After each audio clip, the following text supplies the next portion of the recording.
الحمد للہ رب العالمین والصلاة والسلام علی حبیبہ محمد وآلہ وصحبہ اجمعین۔ اعوذ باللہ من الشیطان الرجیم، بسم اللہ الرحمن الرحیم۔ ان الدین عند اللہ الاسلام۔ اللہم سبحانک لا علم لنا الا ما علمتنا انک انت العلیم الحکیم۔ مولا صلی وسلم دائما ابدا علی حبیبک من زانت بہ السرور۔ اسلامی سال کی ابتدا ہے، ماہ محرم ہے، اور یوں تو اسلامی تاریخ کا ایک ایک دن قربانیوں سے معمور ہے، اور اسلامی سال کی ابتدا محرم سے ہے تو اس کا اختتام ذی الحج پہ ہوتا ہے، اور دوران سال کا کوئی دن بھی ایسا نہیں جس میں جعفر و شان اسلام نے احقاق حق کے لیے ظلم، جور، ستم کے مقابلے میں جانے نظر نہ کی ہوں۔ لیکن اس ایک خاص واقعہ کو، جسے ہم واقعہ کربلا کے نام سے جانتے ہیں، اتنی زیادہ شہرت کیوں ملی؟ 1350 برس بعد بھی اس ایک واقعے کو خاص طور پر یاد کیا جاتا ہے۔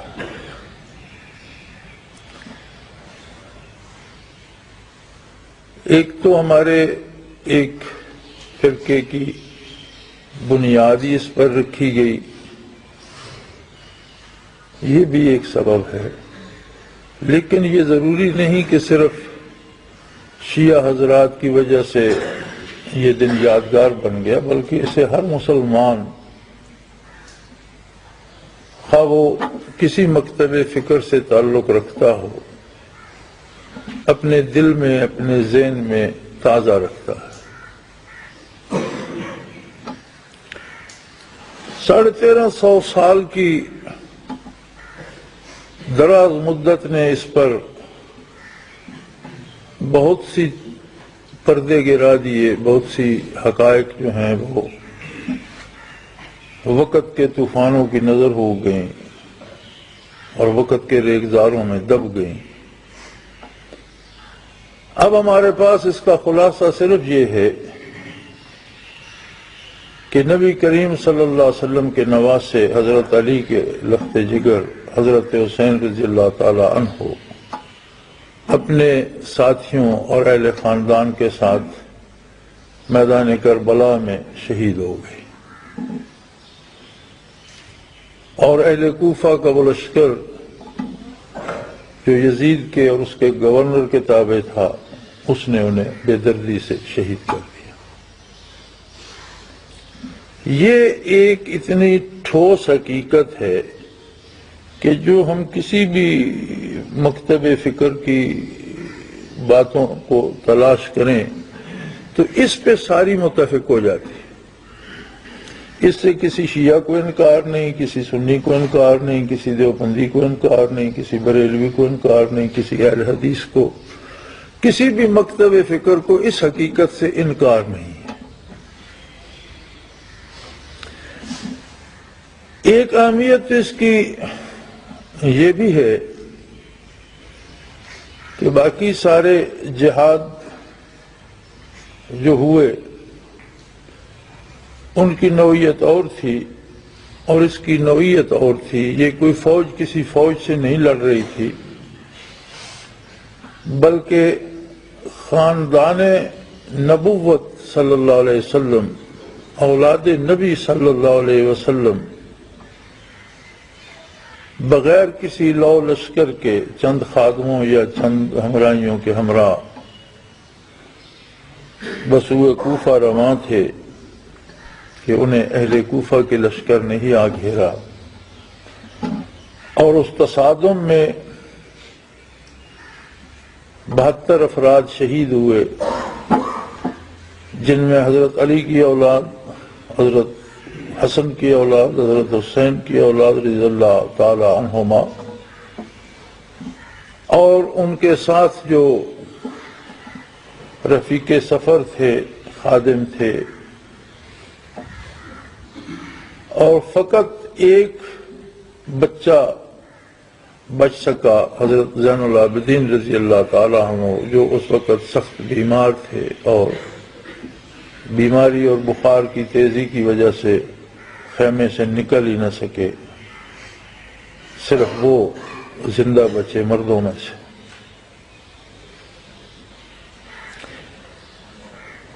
اس کی تاریخی اہمیت اس لیے بھی زیادہ ہو گئی کہ نبی کریم صلی اللہ علیہ وسلم کی اولاد تھی، آپ کے نواسے تھے، آپ کی نواسیاں تھیں، ان کی اولاد تھی، خاندان رسالت مآب صلی اللہ علیہ وسلم تھا۔ اور یہ بڑی عجیب بات ہے کہ کسی کافر لشکر نے ان پر یلغار نہیں کی، کسی دشمن طاقت نے انہیں شہید نہیں کیا۔ یعنی عجیب تر بات یہ ہے کہ جو لوگ ان کے خون کے ذمہ دار ہیں وہ بھی اسی نبی آخر الزمان صلی اللہ علیہ وسلم کو نبی ماننے کے دعوے دار بھی ہیں، اسی کی امتی ہونے کے دعوے دار بھی ہیں۔ تو یہ حادثہ ان دو نوعیتوں میں سے بالکل مختلف تھا۔ ایک تو یہ کہ خانوادہ نبوت کو تحقیق کیا گیا، اور دوسری بڑی بات، یہ عجیب بات ہے کہ قاتل جو ہیں وہ بھی اسی نبی کا کلمہ پڑھنے کا دعویٰ کرتے ہیں۔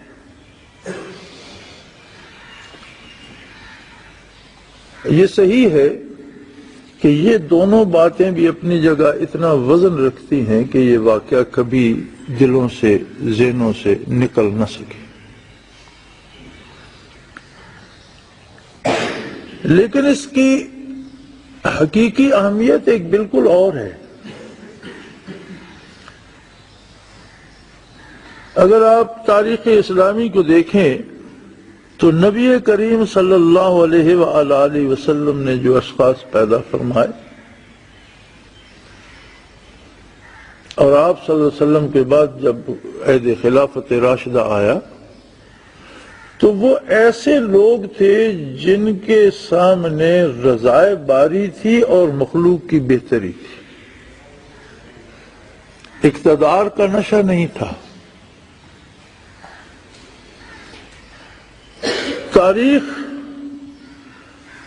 کوئی ایسا دوسرا بندہ پیش نہیں کر سکتی جو استقامت ابو بکر صدیق رضی اللہ عنہ نے وصال نبوی کے وقت دکھائی، اور جن مشکل حالات میں وہ گھر گئے کہ ایک طرف نبی کریم صلی اللہ علیہ وسلم کا وصال ہو گیا، دوسری طرف بہت سے قبائل آمادہ بغاوت ہو گئے، تیسری طرف کچھ لوگوں نے زکوٰۃ دینے سے انکار کر دیا، چوتھی طرف مسیلمہ کذاب 40,000 کا لشکر جرار لے کر اپنی نبوت کے دعوے کے ساتھ اٹھ کھڑا ہوا، اور ایک طرف رومن امپائر کی فوجیں اسلامی سرحدوں پہ نظر لگائے بیٹھی تھی۔ یعنی ایسے عجیب حالات پیدا ہو گئے کہ مسلمان تو وصال نبوی کے صدمے سے چور ہو گئے۔ کسی کا باپ فوت ہوتا ہے تو اسے کتنا دکھ ہوتا ہے، کسی کا کوئی مرشد، کوئی نیک بندہ، کوئی ولی اللہ جس کے ساتھ ہو رہتا ہے، اس کا وصال ہوتا ہے تو اس کی حالت کیا ہوتی ہے۔ تو جو لوگ محمد الرسول اللہ صلی اللہ علیہ وسلم کے ساتھ ہر آن رہتے تھے، آپ صلی اللہ علیہ وسلم کے وصال پر ان کا حال کیا ہوا ہوگا، یہ شاید کوئی دوسرا بندہ ان کے علاوہ سمجھ ہی نہ سکے۔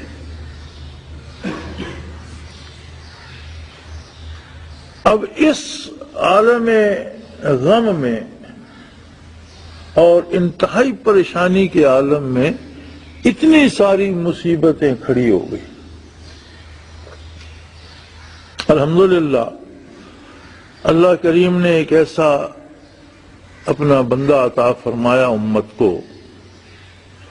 جس نے نیابت نبوی کا حق ادا کر دیا، اور بیک وقت سب کو دندان شکن جواب دیے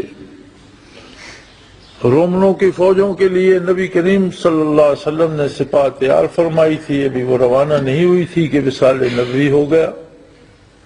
سیدنا ابو بکر صدیق نے اس لشکر کو حکم دیا کہ جو حکم رسول اللہ صلی اللہ علیہ وسلم کا تھا اس پر عمل کرو اور جاؤ۔ مسلمہ کذاب کے لیے لشکر ترتیب دیا اور منکرین زکوٰۃ سے اعلان جنگ کر دیا، باغیوں کے خلاف اعلان جنگ کر دیا۔ سیدنا فاروق اعظم رضی اللہ تعالی عنہ جیسے جرار شخص نے یہ گزارش کی کہ امیر المومنین، ہمارے پاس اتنی فوج نہیں ہے کہ ہم ان سب محاذوں پہ لڑ سکے، اگر آپ روما کے خلاف لشکر بھیج رہے ہیں تو مسلمہ کذاب کو مؤخر کر دیجئے، اور اگر اسے مؤخر نہیں کرتے تو ان باغیوں اور منکرین زکوٰۃ کو مؤخر کر دیجئے۔ سیدنا ابو بکر صدیق رضی اللہ عنہ کا جواب یہ تھا کہ میں اگر مدینے میں ایسا اکیلا رہ جاؤں کہ مجھے خطرہ ہو کہ مجھے جنگلی بھیڑیے آ کر کھا جائیں گے، پھر بھی میں یہ سارے لشکر روانہ کروں گا اور سب سے مقابلہ ہوگا، اور اگر مجھے خود شمشیر بکف ہو کر جانا پڑا میں خود میدان میں جاؤں۔ اور اللہ کا احسان ہے کہ وہ سارے لشکر سرفراز و سربلند لوٹے، منکرین زکوٰۃ کا قلعہ کما ہو گیا، باغی قبائل کی بغاوت فروغ ہو گئی، مسلمہ کذاب مارا گیا، رومیوں نے اپنا لشکر پیچھے ہٹا لیا، اور یوں سیدنا صدیق اکبر رضی اللہ عنہ کا جرأت مندانہ فیصلہ حق ثابت ہوا۔ لیکن اس میں جو خطبہ خلافت کے وقت سیدنا ابو بکر صدیق نے دیا، اس میں ایک جملہ فرمایا تھا کہ ہر طاقتور میرے لیے کمزور ہے اور ہر کمزور کو میں طاقتور جانتا ہوں، کوئی طاقت کے زور سے کسی کا حق دبا نہیں سکے گا، اور کوئی کمزور کسی ظالم کے ظلم سہنے پر مجبور نہیں ہوگا۔ یہ وہ بات تھی جو نبی کریم صلی اللہ علیہ وسلم نے پیدا فرمایا۔ عہد فاروقی آ گیا۔ عہد فاروقی میں تاریخ انسانی میں کسی حکمران نے جتنے علاقے فتح کیے ان سب میں سے سب سے زیادہ علاقے فتح ہوئے سیدنا عمر فاروق رضی اللہ عنہ کے۔ ایک فہرست ہے جس میں سکندر اعظم بھی ہے، جولیس سیزر بھی ہے، دوسرے فاتحین بھی ہیں، ایسے لوگ جو فاتحین عالم کہلاتے ہیں وہ بھی ہیں۔ اس تاریخ کی جو دستاویز ہے اسے آپ دیکھیں تو کسی نے 50,000 میل، کسی نے 1,00,000 میل علاقہ فتح کر لیا، کسی نے 2,00,000 مربع میل علاقہ فتح کر لیا، کسی نے 6,00,000 مربع میل تک فاتحین عالم ملتے ہیں۔ ایسے حکمران ملتے ہیں جن کے عہد میں 6,00,000 مربع میل علاقہ۔ اب اس سے آگے کوئی نہیں ملتا، پھر فاروق اعظم ملتے ہیں جن کے عہد میں 26,00,000 مربع میل علاقہ فتح۔ 6 اور 26 کا فاصلہ ہے فاتحین عالم میں اور فاروق اعظم رضی اللہ تعالیٰ عنہ۔ فاتحین عالم جہاں سے گزرے شہروں کا راہ کا ڈھیر کر گئے، تاتاریوں کے لشکر جہاں سے گزرے ویرانوں میں بھی پانیوں میں زہر اور جنگلی جانوروں کو بھی تیروں سے مارتے چلے گئے، انسانی سروں کے مینار بنے، شہر کھنڈرات میں تبدیل ہو گئے۔ فاتحین عالم کی داستان کے ایک ایک حرف سے خون ٹپکتا ہے، ایک ایک لفظ سے چیخیں ابھرتی ہیں، لیکن اس 26,00,000 مربع میل علاقے میں کسی بوڑھے کی کرا سنائی نہیں دیتی، کسی بیوہ کا آنسو گرتا دکھائی نہیں دیتا، کسی یتیم کی چیخ سنائی نہیں دیتی۔ صرف فتح نہیں ہوا، عدل ہوا، اور تاریخ اس بات کی گواہ ہے کہ کافروں کو بھی اگر انصاف ملا تو اسلام کے زیر نگیں آ کر ملا، ورنہ ان کے اپنے حکمران انہیں انصاف نہیں دیتے۔ اس کے بعد حضرت عثمان رضی اللہ عنہ کا دور آ گیا اور اس میں فتوحات جاری رہیں۔ انہیں بھی بغاوت سے شہید کیا گیا، اور ان کی شہادت کی داستان بھی بڑی المناک ہے۔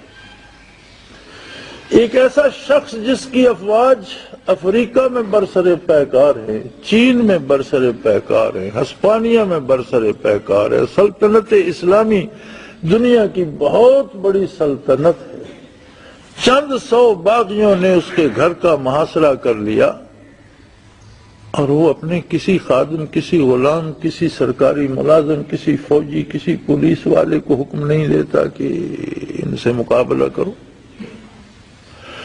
جو اعتراضات انہوں نے کیے وہ تاریخ تبری میں موجود ہیں، لیکن تبری ہی میں موجود ہے۔ سیدنا عثمان غنی نے مسجد نبوی میں منبر پر بیٹھ کر صحابہ کرام کو بلا کر، معترضین کو بلا کر ان اعتراضات کے جواب دیے، اور اس پر اکثر صحابہ نے رائے دی کہ ان سب کو گرفتار کر لیا جائے اور ان کے سر قلم کیے جائے، یہ بغاوت پیدا کر رہے ہیں۔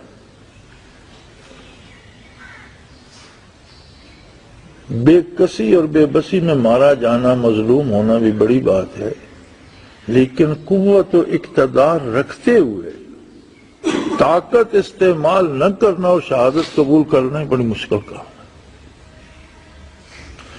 اتنی بڑی سلطنت کا سربراہ حضرت علی رضی اللہ عنہ بھی اس مشورے میں تھے کہ انہیں نہ چھوڑا جائے، اور جب انہوں نے اپنی فوجوں کے پہرے لگانے سے انکار کر دیا تو حسنین کریمین حضرت عثمان کے دروازے پر پہرے داروں میں تھے، جنہیں حضرت علی کرم اللہ وجہ الکریم نے مقرر فرمایا تھا کہ باغیوں کو اندر مت گھسنے دینا۔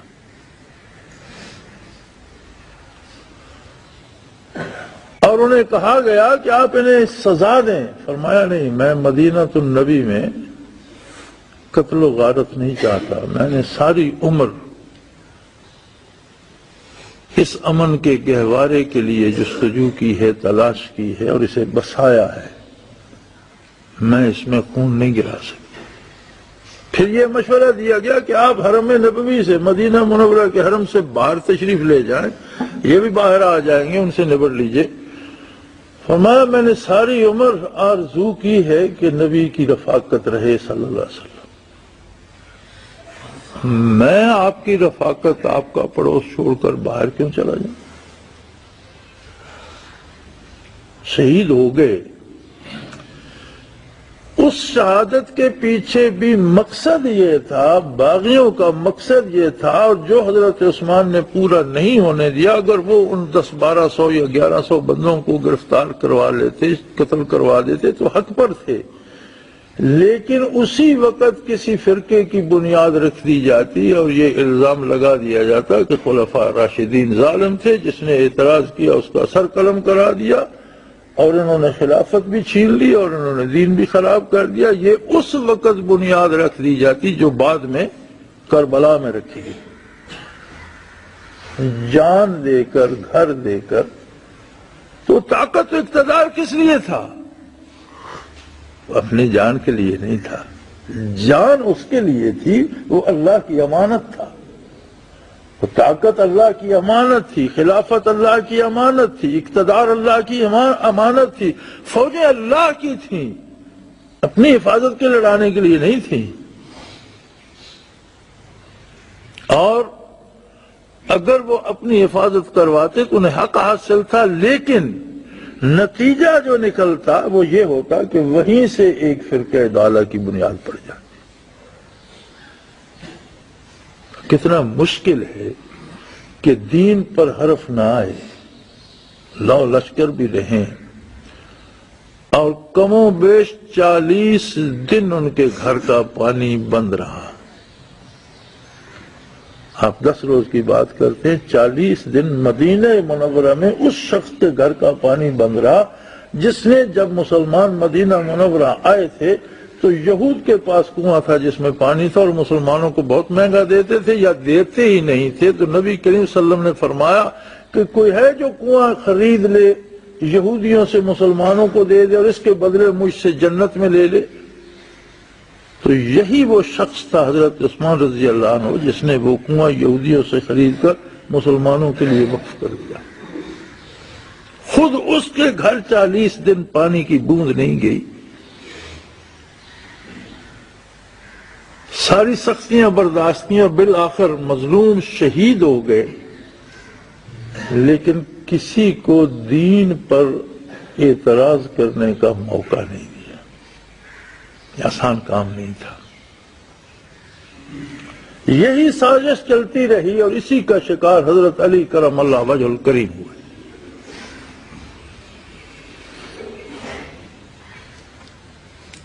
پہلے اب ان کے خون کے دعوے دار بن گئے حضرت امیر معاویہ رضی اللہ تعالی عنہ، جو سیدنا فاروق اعظم رضی اللہ عنہ کی طرف سے شام کے گورنر مقرر تھے، عہد عثمانی میں بھی گورنر رہے۔ ان کی شہادت پر حضرت علی رضی اللہ عنہ کی بیعت کر لی گئی، خلیفہ چہارم حضرت علی کرم اللہ وجہ الکریم بنے۔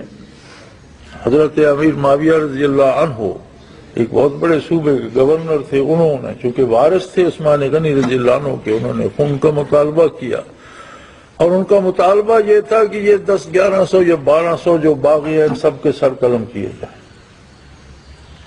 اقتدار و اختیار تھا حضرت علی کرم اللہ وجہ الکریم کے پاس۔ انہوں نے فرمایا کہ نہیں، جو قاتل ثابت ہوگا اس سے سزا کی جائے گی،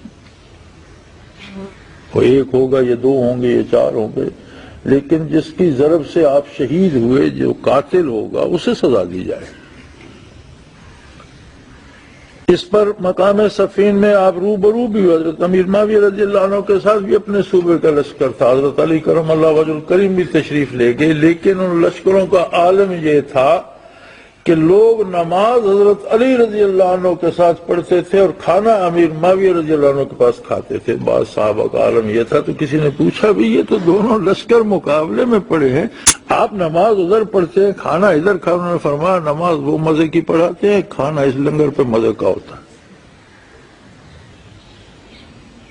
پھر بات ہوئی، وواد کیا ہے، کس بات کا جھگڑا ہے؟ کیا حضرت امیر معاویہ حضرت علی کرم اللہ وجہ کی خلافت کے منکر نے فرمایا نہیں، خلیفہ برحق ہیں آپ، میں آپ کا تابعدار ہوں، خلافت کا تو مسئلہ ہی نہیں ہے۔ مسئلہ یہ ہے کہ امیر المومنین شہید ہوئے، اسلامی تاریخ میں مسلمانوں کے سربراہ کو ظلماً شہید کیا گیا، اس بغاوت میں جتنے لوگ ہیں سب کو قتل کیا جائے۔ حضرت علی رضی اللہ عنہ فرمایا نہیں، جو بات میں کہتا ہوں وہ حق ہے، قتل وہی ہوگا جو قاتل ہے۔ بالآخر اسی بات پہ صلح ہو گئی۔ جب صلح ہوئی تو کچھ وہ لوگ جو باغی تھے اور وہاں چھپے ہوئے تھے، انہوں نے رات کو حضرت امیر معاویہ کے لشکر پہ حملہ کر دیا کہ حضرت علی کی طرف سے حملہ سمجھا جائے۔ جب انہیں علم ہوا تو انہوں نے حکم دیا سپاہیوں کو کہ ہر سپاہی نیزے پہ قرآن اٹھا لے اور قرآن لے کر کھڑے ہو جاؤ، دیکھو کون تمہیں قتل کرتا ہے۔ کہ جب قرآن پہ فیصلہ ہو گیا، لڑنے کی کیا بات۔ حضرت علی کرم اللہ وجہ الکریم کو پتہ چلا تو انہوں نے بھی فرمایا کہ یہ حکم کس نے دیا ہے۔ چنانچہ ایک طبقہ جو لڑائی کروانے والا تھا وہاں سے الگ ہو گیا، جنہیں خارجی کے نام سے آپ جانتے، یہ وہی باغی تھے جو خارجی کہلائے اور بعد میں امیر المومنین حضرت علی رضی اللہ عنہ کے لیے مسئلہ بنے رہے اور آپ کی جنگیں ان سے ہوئیں،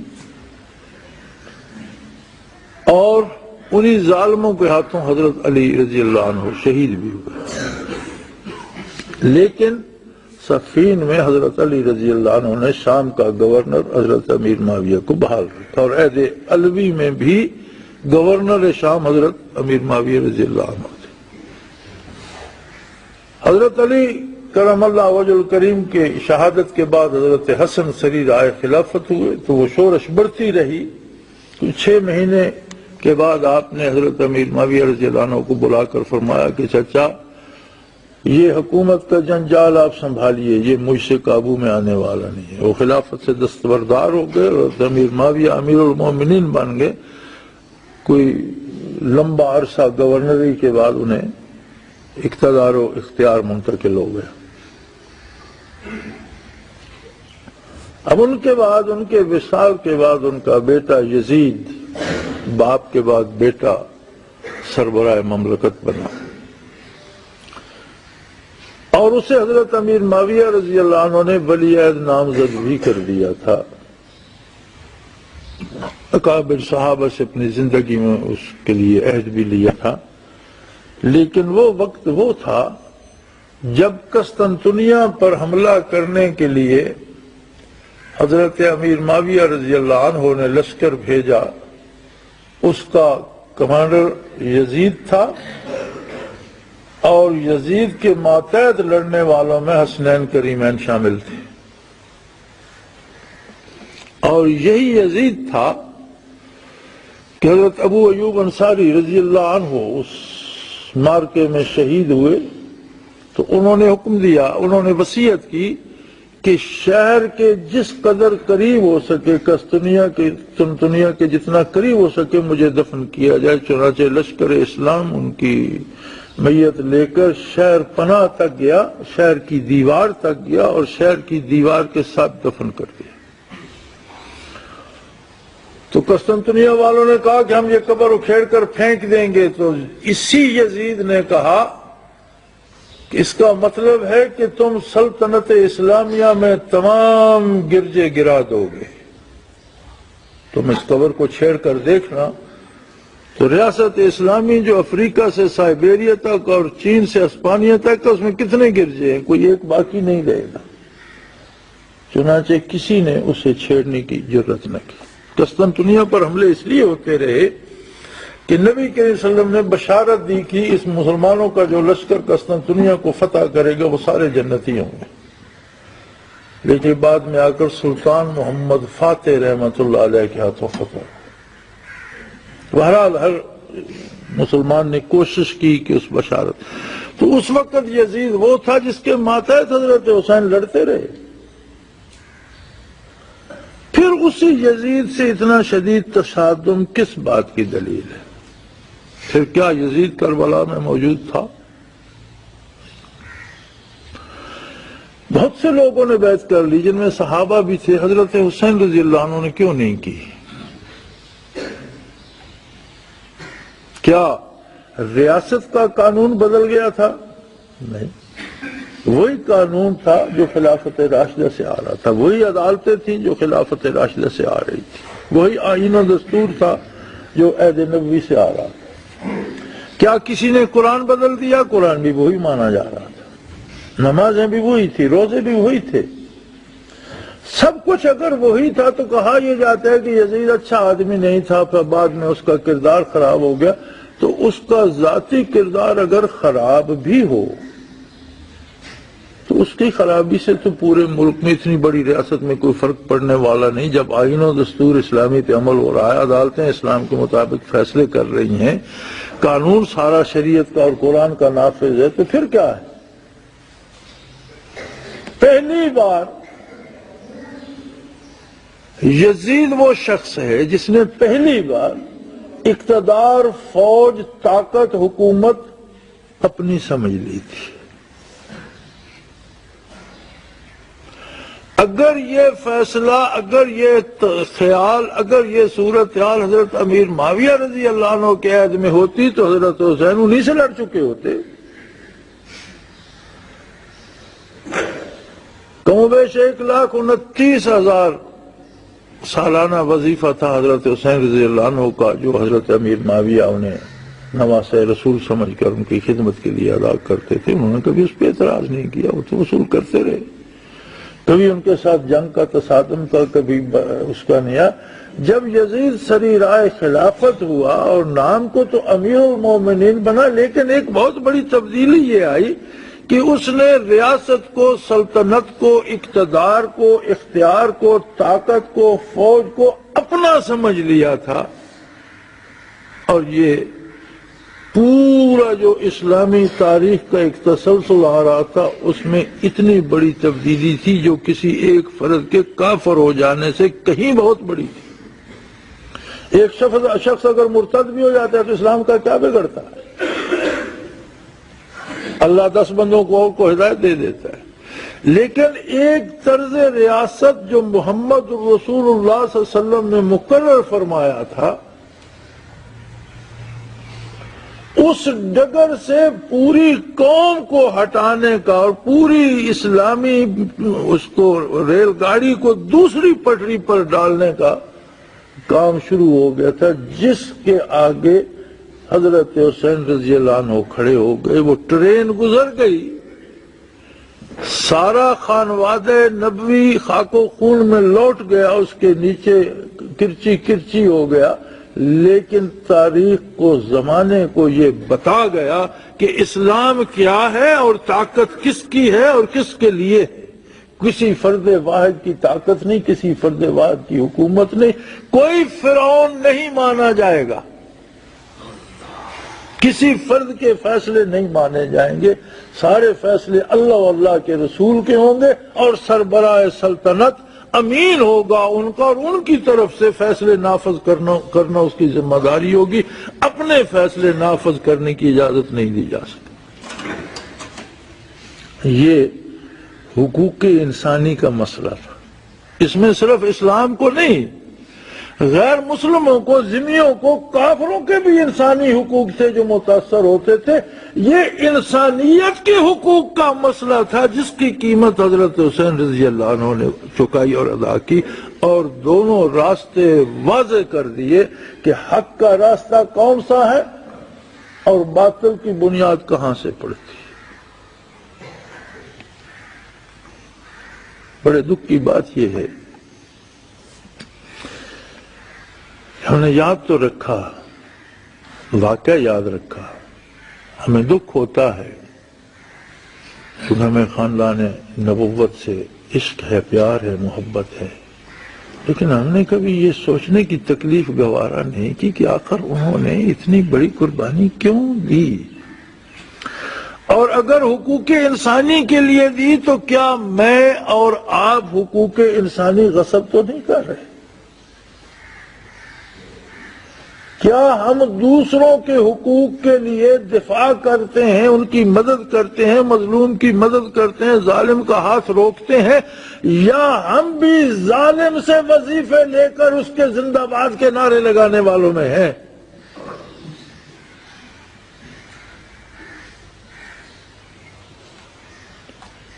گزشتہ نصف صدی سے زیادہ عرصہ، 56 برس گزر گئے، اسلام کے نام پر ہم نے ملک حاصل کیا، اور ہمارا سب سے بڑا مسئلہ یہ اسلام بن گیا کہ اسلام نہیں نافذ ہو سکتا۔ یہ بڑا کٹھن کام، یہ کیا مشکل ہے، اسلام میں کیوں نافذ نہیں ہو سکتا؟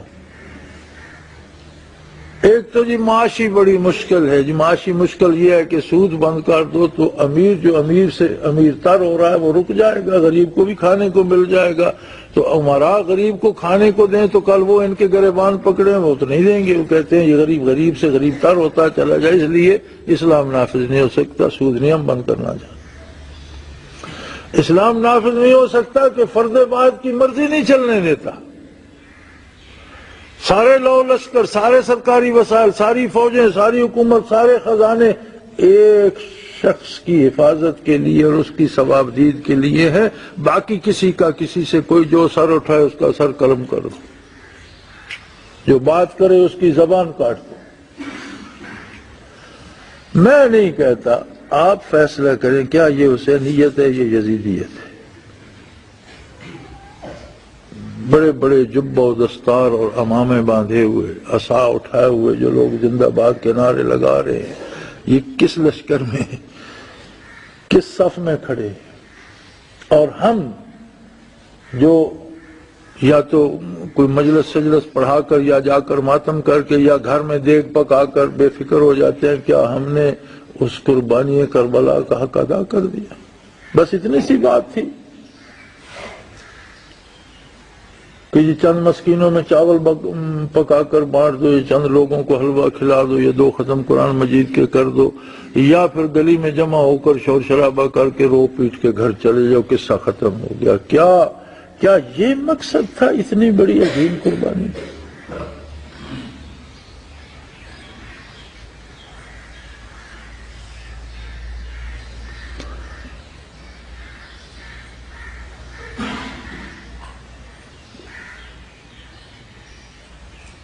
آپ کیا سمجھتے ہیں کہ آقا نامدار صلی اللہ علیہ وسلم کے خون کی اہمیت و عظمت کیا ہے؟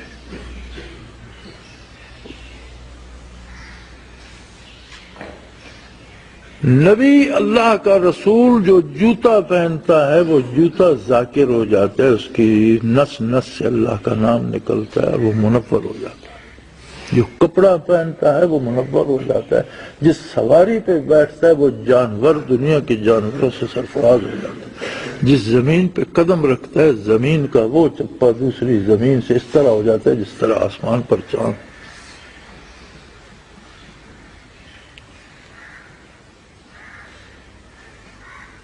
اور اللہ کا وہ رسول صلی اللہ علیہ وسلم جس پر شجر و حجر درود پڑھتے ہیں، جس طرف رخ فرماتے ہیں پتھر بھی صلاۃ و سلام پڑھتے ہیں، درخت بھی صلاۃ و سلام پڑھتے ہیں۔ اللہ کا وہ رسول جس کے در پہ فرشتے آتے ہیں تو اندر آنے کی اجازت لیتے ہیں۔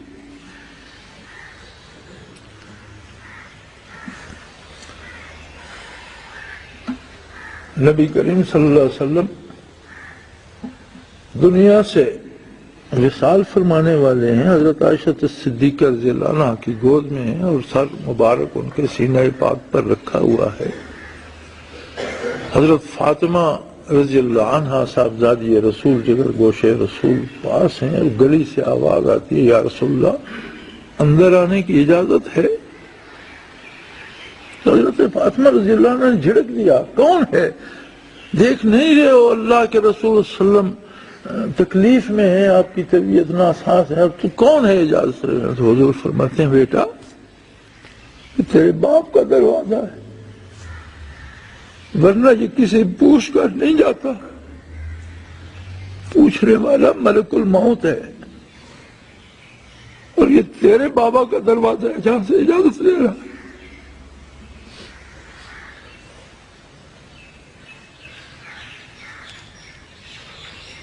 اب اللہ کے ایسے بندوں کو جو اس گھر کے باسی ہوں، لبے دریا ظلم سے جور سے بھوکا پیاسا بے کس بنا کر شہید کر دیا جائے، تو آخر وہ شہید ہوتے کیا؟ بات مان لیتے اور لوگوں نے بھی مان لی تھی، وہ بھی بیعت کر لیتے۔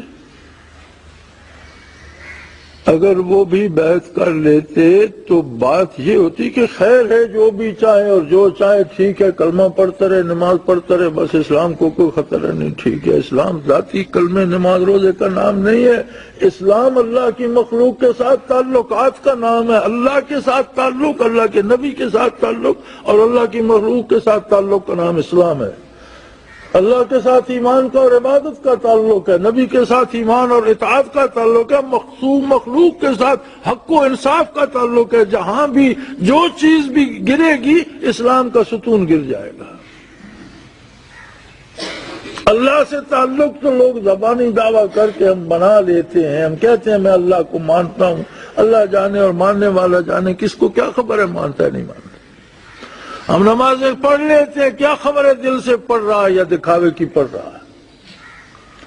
ہم نبی کریم جیسا حلیہ بنا لیتے ہیں، کیا خبر دل سے بنایا، محبت سے بنایا یا رواجن بنایا۔ اگرچہ اب یہ باتیں بھی کم ہو رہی ہیں، نمازیں بھی چھوٹ رہی ہیں، سنتیں بھی چھوٹ رہی ہیں، لیکن پھر بھی اس میں تو کوئی مشکل نہیں۔ لیکن جب معاملہ اللہ کی مخلوق سے آتا ہے تو ہر وہ بندہ جس سے آپ معاملہ کرتے ہیں وہ جج بن جاتا ہے کہ یہ میرے ساتھ کیا کر رہے ہو۔ اگر اس کو نکال دو تو باقی اسلام کیا بچا؟ یہ وہ بات تھی جسے قائم رکھنے کے لیے نواسے رسول صلی اللہ علیہ وسلم نے پورا خاندان نبوت قربان کر دیا۔ کیا حضرت حسین رضی اللہ عنہ نے یہ نہ سوچا ہوگا کہ روز حشر آقا نامدار صلی اللہ علیہ وسلم مجھ سے بھی پوچھ بیٹھیں گے کہ تم نے میری بچیوں کو کیوں رلایا، کیوں انہیں صحراؤں کی خاک چھنوائی، اور تم نے میرے جگر گوشوں کو کیوں نوکے سنا پہ چڑھایا؟ تم کون ہوتے تھے؟ مان لیتے تم؟ کیا جواب ہوگا حضرت حسین کے پاس سوائے اس کے کہ دو ہی باتیں تھیں، یا خون نبوت بہ کر یہ لکھ دیتا کہ حق حق ہے اور باطل باطل ہے اور باطل کی اطاعت نہیں کی جائے گی، اور یا ہم باطل کو دندنانے کا موقع دے دیتے۔ قربانی کربلا نے قیامت تک یہ تحریر لکھ دی کہ جو شخص بھی اپنی من مانی حکومت کرے گا وہ اس کی اطاعت نہیں کی جائے گی۔ اسلام اسی کی اطاعت کا حکم دے گا جو اللہ کا قانون نافذ کرے گا، اللہ کے رسول کا قانون نافذ کرے گا، اللہ کی کتاب کا قانون نافذ کرے گا۔ بڑے بڑے علامے، بڑے بڑے فضلاء اور عہد حاضرہ کے بڑے بڑے مجتہد اور دینی رہنما لاکھوں روپے کے فنڈ تو لے رہے ہیں، کروڑوں روپے تو اسمبلی پہ خرچ ہو رہے ہیں، وردی پہ تو اعتراض ہے، ایل ایف او پہ تو اعتراض ہے، نظام اسلام کے لیے تو کوئی بات بھی نہیں کرتا۔ اگر اس میدان کو میدان کربلا سمجھا جائے تو مجھے گن کر بتائیے ملک میں حسینی کتنے ہیں؟ کون سی سیاسی جماعت، کون سی دینی جماعت، کون سے علامہ صاحب، کون ہے حسین کی صف میں آج؟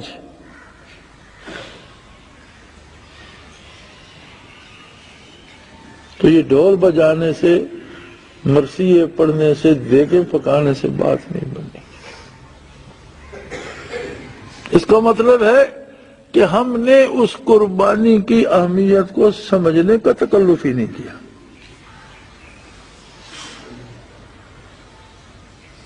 تو کچھ نہیں کر سکتے ہم، کم از کم اپنے اس ایک وجود کو تو سیدھا کر سکتے ہیں۔ ہم تو یزید نہ بنے۔ یہاں تو ہر فرد میں کسی میں چھوٹا کسی میں بڑا یزید چھپا بیٹھا ہے۔ جس کو جو انچ زمین کا ملتا ہے کسی کا چھین لیتا ہے، جس کو چند ٹکے کسی کے ملتے ہیں چھین لیتا ہے، جس کو کسی کی عزت قابو آتی ہے لوٹ لیتا ہے۔ تو کربلا ایک سانحہ، ایک واقعہ، ایک حادثہ نہیں ہے۔ میں یہاں سے سڑک پر نکلتا ہوں، گاڑی آتی ہے، ٹکر لگتی ہے، مر گیا، یہ حادثہ ہے۔ ایک گاڑی کو روکنے کے لیے سینہ تان کے کھڑا ہو جاتا ہوں کہ نہیں گزرنے دوں گا، وہ اوپر سے گزر جاتی ہے، یہ حادثہ نہیں، یہ ایک واقعہ ہے۔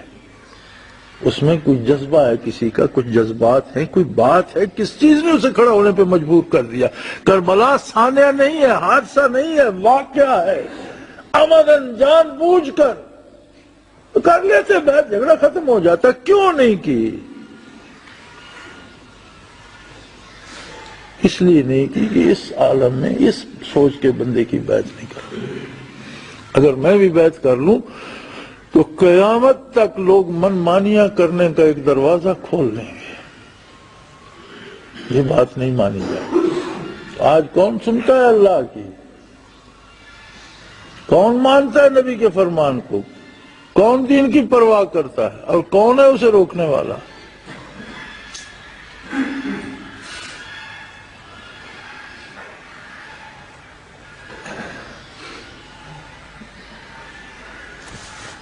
بس قوم نے آسان سا راستہ اپنا لیا ہے۔ کسی نے مرثیے پڑھے، کسی نے دوڑے پڑھے، کسی نے سینہ کو بھی کر لی، کسی نے دیگ پکا دی، کسی نے حلوہ پکا لیا، کسی نے روزہ رکھ لیا، چلو۔ اور عید کی طرح ایک یوم عاشور منا کر سارے جنتی ہو کر چلے گئے۔ ہر کوئی سمجھتا ہے میں نے جنت خرید لی۔ یہ جنت اس کی اپنی ہے، مفت میں دے اور سب کو دے۔ ہم تو کہتے ہیں سب کو دے، کہ اتنی مخلوق نہیں ہے جتنی وسیع اس کی جنت ہے، اور سب کو بے حساب دے، پھر بھی اس کی رحمت ختم، اس کی کوئی حد نہیں ہے، ختم نہیں ہوتی، دے سب کو دے، ہمیں کیا اعتراض ہے؟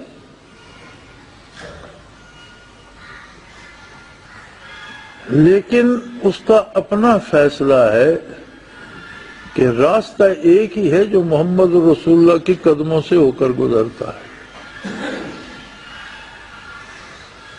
اگر آپ صلی اللہ علیہ وسلم کے ساتھ مقابلہ کر کے، آپ کی شریعت کے ساتھ مقابلہ کر کے آؤ گے تو پھر جنت کا راستہ نہیں پاؤ گے۔ تو غلامی اور اطاعت کا ایک راستہ ہے، ایک ہی راستہ۔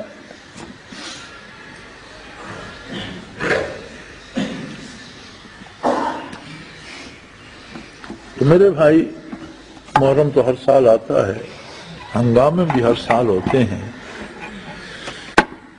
لیکن کیا کوئی ایسا سال بھی آئے گا جو نتیجہ خیز بھی ہو؟ کسی تبدیلی کا سبب بھی بنے۔ ایک بات آپ کو میں بتا دوں کہ ایسا سال ضرور آئے گا اور جگہ جگہ کربلائیں سجیں گی اور بڑا خون بہے گا اور حق غالب آئے گا اور باطل کو منہ کی کھانی پڑے گی۔ یہ طے ہے، انشاءاللہ ایسا ہو کر رہے گا۔ اب کون کس طرف ہے یہ ہمیں دیکھنا ہے کہ ہم کس صف میں ہیں۔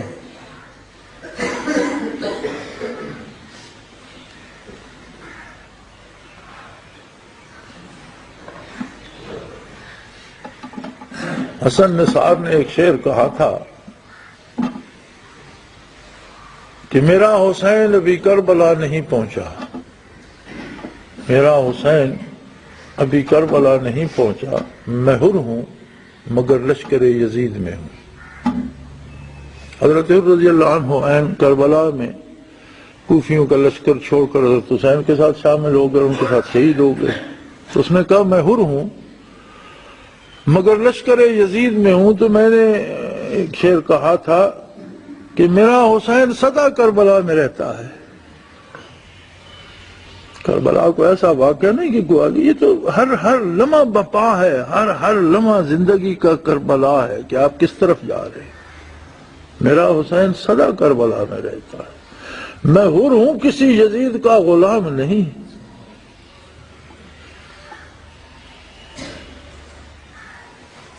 تو محرم پہ چونکہ سارے احباب لکھتے ہیں، شاید میں نے بھی کچھ لکھا تھا اگلے دن، چلو اسی جو کچھ ہم نے لکھا اسے مرثیہ پڑھیں، مدد پڑھیں، اسے تعریف پڑھیں، ثنا پڑھیں، تاریخ سمجھیں، جو بھی ہے اس پہ بات کو ختم کرتے ہیں